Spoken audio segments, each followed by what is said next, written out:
Namaste and welcome back to my channel. In today's video, I'll be talking about divorce in astrology. Even though the center theme is divorce, throughout the video, I'll be talking about complex marriages. I'll tell you which are the main planetary alignments for complex marriage. If you are an experienced astrologer, you will see that even if the 7th house has a lot of complexity, somehow the marriage will survive. In the last video, I told you which are the houses for marriage. I'll tell you once again, that is 2nd, 5th, 7th and 11th. You can be a male, female, trans or a queer. Whoever you are, Venus is the primary indicator for love. Venus is also the primary indicator for marriage. The 7th house is the house for marriage and Venus is the natural indicator for the 7th house. You can be any lagna. You will have the shadow of Venus on your 7th house. So it is very important for you to have a very good Venus. The more good Venus is, you will have a happy marital life. If Venus is combust, what is combustion? It is very close with Sun. Suppose Venus is in 25 degrees, Sun is in 26 degrees. That is a very close combustion. I have seen a lot. Combust Venus do not guarantee a good love life. The complexity can appear like a long-term relationship. It can come up as a disagreement in the marriage. It can also come up as a divorce. As far as I know, this is a very complex planetary alignment for a good marriage. That is one thing. Then Venus retrogression and debilitation. This also shows complexities in marriage. But Venus debilitation and retrogression doesn't have to end in divorce. If Venus is in a good house, aspected by benefics, its friends, conjunct with its friends, it doesn't have to end in divorce. For female, Jupiter is the indicator for husband, and for males, Venus is the indicator for wife. So you will be thinking Venus and Jupiter conjunction is very good for marriage. That is one thing. Such marriages cannot end in divorce, but there is a complexity. I'll tell you what. Venus is the natural indicator of the 7th house, and the 7th house is a Kama house. Kama means lust. Jupiter rules the 9th house, which is a Dharma house, and the 12th house, which is a Moksha house. It is a spiritual planet. So when the planet indicates lust and planet indicates spiritual matters come together, then it brings a marriage based on principles, spirituality, a beautiful marriage, a custom kind of marriage. That marriage doesn't have to be very sweet or romantic or very happy, because both are totally opposite planets. A spiritual planet doesn't have to do anything with the planet for lust. When Jupiter is in the 7th house is known as the house of Kama.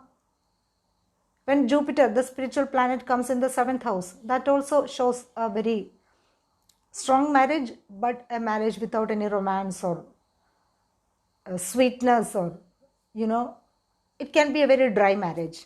It doesn't have to be divorce, but I have seen Jupiter in the 7th house, man getting married back to back, Indian only. Then, whichever planet is your 7th lord, it should not be combust, it should not be retrogression, debilitation. That doesn't mean that it will end in divorce, but there will be complexities.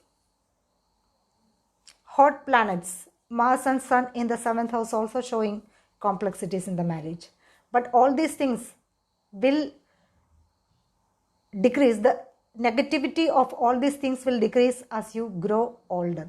So there is a good thing, if you have a complex alignment in your 7th house, it is very good for you to marry little late, early 30s or late 20s. Then another condition is that your 7th lord should not be in 6, 8 and 12. You should not think that it will give you divorce, but it will give you a complex marriage. In Brahat Parashara Hora Shastra, 6th house is known as the end of marriage through multiple reasons. But actually the 6th house is the house of court, legal issues, then daily arguments. So 7th lord in the 6th house, that shows the couple will live long as a couple with a lot of fights. If the 7th lord is placed in a very good condition, it is not combust or retrogression or debilitation. 8th house is also known as the house of divorce. When the 7th lord is in the 8th house, that naturally brings complexities. When the 7th lord is in the 12th also, I have seen the same. But it all depends upon placement, aspect and conjunction. Another thing, Rahu Ketu axis. When your 7th lord is in the Rahu Ketu axis or the 7th house is in the Rahu Ketu axis, this axis is known as the axis for imbalance. So naturally, there will be ups and downs in the marriage. Then you may be thinking that when you see Saturn connected to the 7th lord or 7th house, you may be thinking that your marriage is going to be, but no. Because if you want to have a long-term name and fame, long-term finances, financial stability, long-term marriage, anything you want long-term, it should be connected to Saturn. For example, there are so many people getting married during Sadhe Sati. Sadhe Sati is the best period to construct a home. I have seen so many people constructed a home in Sadhe Sati, got a promotion in Sadhe Sati. Whatever happened in Saturn, Mahadasha, Andadasha, it is going to be there for a long term. So Saturn's connection is very important to have a long-term marriage. The Saturn has the power to hold the things together for a long term. So if you see Saturn connected to the 7th lord and 7th house, it may reduce the happiness in the marriage, but the spouse will be very, very mature. But it doesn't show, majority of the case, it doesn't show a divorce. Likewise, if the 7th lord is conjunct with malefics, then it is good. If the 7th lord is conjunct with the 7th lord is conjunct with benefics, it is good. The 7th lord is conjunct with malefics, it is complex. Then for Leo and Cancer ascendants, Saturn rules the 7th house. You may be thinking that your marriage will be delayed, but I have seen so many Cancerians and Leos who got married very early in their life. Even if the Lagna chart is showing complexity in the marriage, if the Navamsha is supporting that, you will have a good marriage. Divorce and separation and all that need to look from both Lagna, moon chart and Navamsha. The timing of marriage majorly comes from Mahadasha and Andadasha of the 7th lord or the planet connected to the 7th lord through placement, aspect and conjunction. My Guruji, Sri Ken Rauji, has developed a term that PAC, placement, aspect and conjunction. So when you see a bad combination connected to Venus or Jupiter or the 7th house, you should not get worried. You should check it properly. And for women, Jupiter indicates their husband. So in their chart, Jupiter has to be very good. If Jupiter is debilitated or retrograde or combust. Combust Jupiter in a woman's chart means an egoistic husband. The wife herself will be very egoistic, so it indicates ego clashes because Sun indicates ego and Jupiter indicates magnification. So the both people will be very egoistic. That doesn't mean a divorce, but Venus combust, it indicates a lot towards that direction.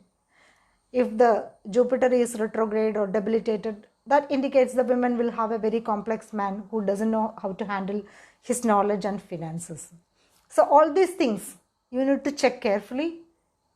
Then only you can assume, okay, your marriage or anyone's marriage can end in divorce. Moreover, the dasha is very important. Dasha of the 7th lord or 6th lord or 8th lord can show struggles in the marriage. So these things are not easy to find out.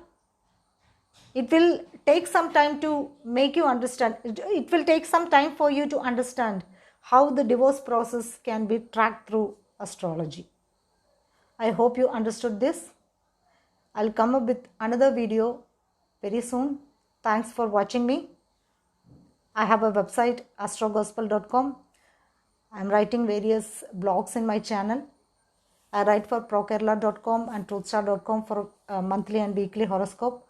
In truthstar.com, I write weekly career and weekly health horoscope. If you like, you can go to the portals and check those. Thanks for watching me, and bye-bye.